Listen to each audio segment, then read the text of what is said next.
There is something about history that many of us don't like to admit.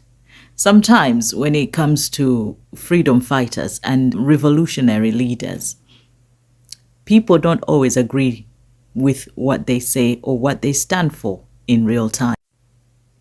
People turn against them in the moment, only to look back years later and see things very differently.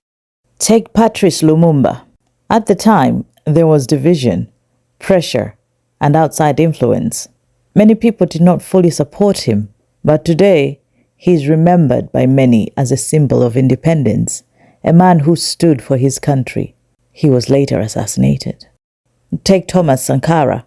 During his leadership, not everyone agreed with his ideas. Some believed he was too radical, too different. But today, he is often called Africa's Che Guevara, a visionary far ahead of his time.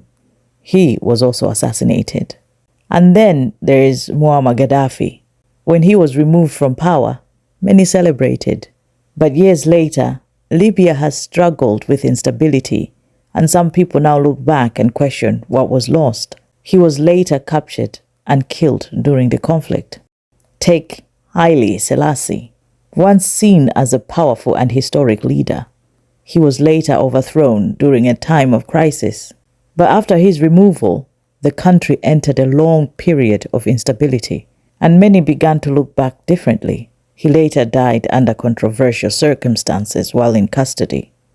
And then Kwame Nkrumah, he was overthrown while out of the country, at a time when many believed change was necessary.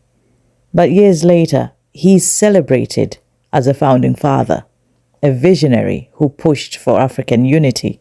So it raises a difficult question. Do people ever truly understand their leaders in real time? Or are we influenced by pressure, narratives, and emotion in the moment? Because when things are happening live, it is not always clear. There are voices everywhere, different versions of the truth, different interests at play. And sometimes decisions are made without knowing what the future will look like. History, however, is patient and it waits. And with time, it tells a very different story. So it raises the question, do people really understand their leaders in real time? Or are we influenced by pressures, narratives, and emotions?